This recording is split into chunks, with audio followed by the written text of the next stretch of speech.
Hi, అందరూ బాగున్నారా? జీవితం ఎప్పుడూ ఒకేలా ఉండదు.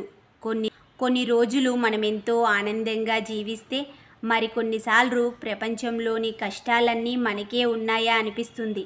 ఎప్పటికప్పుడు జీవితం అనేది కొత్తగానే కనిపిస్తుంది. కొందరు వయసు పెరుగుతుంటే కష్టాలు తగ్గిపోతాయేమో అనుకుంటారు.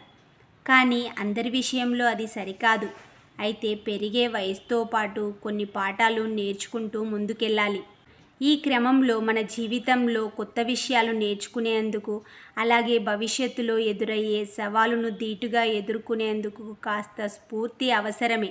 అలాంటప్పుడు జీవితం విలువల్ని, మనల్ని మనం ప్రేమించుకోవాల్సిన అవసరాన్ని, సానుకూలతను పెంపొందించుకోవాలి. జీవితంలో ఆనందాన్ని అందించే ఒక తలుపు మూసుకుంటే మరొక తలుపు తెరుచుకుంటుంది. కానీ మనం మాత్రం ఆ మూసిన తలుపు వైపే చూస్తూ మన కోసం తెరిచిన తలుపును చూడకుండా వదిలేస్తాం. ఈ రోజు నుండి 20 సంవత్సరాల తర్వాత నువ్వు చేసిన పనుల గురించి కాకుండా చేయలేని పనుల గురించి ఆలోచించి బాధపడతావు. అందుకే నచ్చినవన్నీ చేసేయాలి. తన వైపు ఇతరులు విసిరే రాళ్లతో తన ఎదుగుదలకు పునాది రాళ్లుగా వేసుకునేవాడే తెలివైన వ్యక్తి.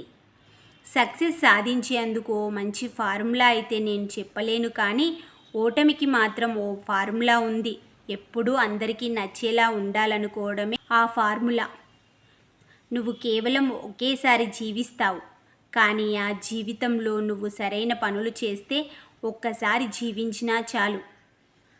తనతో తాను ప్రతిరోజు ప్రేమలో పడే వ్యక్తికి శత్రువులే ఉండరు. సంతోషంగా ఉండే వ్యక్తులంటే ఎక్కువగా పొందేవాళ్ళు కాదు, ఇతరులకు ఎక్కువగా ఇచ్చేవాళ్ళు. జీవితంలో అసలు సాధ్యం కాని ప్రయాణం అంటే అసలు ప్రారంభించనిదే. అసలు ప్రారంభించని పనే అసాధ్యమనిపిస్తుంది. ఈ రోజుతో మీ జీవితం పూర్తయిపోతే ఏ పనులు చేయకపోయినా పర్వాలేదు అని అనుకుంటారో అలాంటి పనులను మాత్రమే రేపటికి వాయిదా వేయాలి. మీరు మనసులో ఏం ఫీల్ అవుతున్నారో అది మీ ముఖంలో కనిపిస్తుంది. అందుకే ఎప్పుడూ పాజిటివ్గా ఆలోచిస్తూ ఆనందంగా ఉండే ప్రయత్నం చేయాలి. మనం కష్టాలను ఎదుర్కొంటాం, ఇబ్బందిగా ఫీల్ అవుతాం, అదే జీవితం. కానీ జరిగిందంతా మనకు ఏదో ఒకటి నేర్పేందుకే జరుగుతుంది. అందుకే ప్రతి నెగిటివ్ విషయంలో పాజిటివ్గా చూడాలి. ఒక రోజులో 1440 నిమిషాలు ఉంటాయి. అంటే ఒక రోజు మన జీవితంలోకి సంతోషాన్ని తీసుకొని రావడానికి 1440 అవకాశాలను అందిస్తుందన్నమాట. సరిగ్గా ఆలోచిస్తే ఈ ప్రపంచంలో అస్సలు సాధ్యం కాని విషయం అంటూ ఏదీ లేదు. అయితే మనకు కావాల్సిందల్లా పాజిటివ్గా ఆలోచించి ముందడుగు వేయడమే. జీవితంలో పాజిటివ్గా ఆలోచించేందుకు మనల్ని మనం ప్రేమించుకోవడం ఎంతో ముఖ్యం. మనం అందరి గురించి పాజిటివ్గా ఆలోచించి పాజిటివ్గా మాట్లాడితే అదే పాజిటివిటీ మనకు కూడా సంక్రమిస్తుంది. ఇతరులు నిన్ను అగౌరవపరిచేందుకు అవకాశం ఇవ్వకు. దయ్యం వచ్చి తలుపు తడితే తలుపు తీయొద్దని పెద్దలు చెబుతుంటారు. అందుకే నీ చుట్టూ కేవలం పాజిటివ్ మాట్లాడే వారినే ఉంచుకోవాలి. ఉదయం నిద్ర లేవగానే నీ దగ్గర 2 అవకాశాలుంటాయి.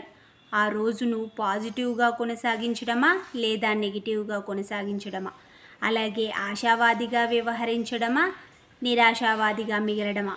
నేనైతే ఆశావాదిగానే ఉంటాను. ఏదైనా మనం చూసేదాన్ని బట్టే ఉంటుంది. జీవితంలో మనం ఎవరిని కలిసినా వారి నుండి ఎంతో కొంత తీసుకుంటాం, అది పాజిటివ్ అయినా నెగిటివ్ అయినా. అయితే ఏది తీసుకోవాలనేది మనపై ఆధారపడి ఉంటుంది.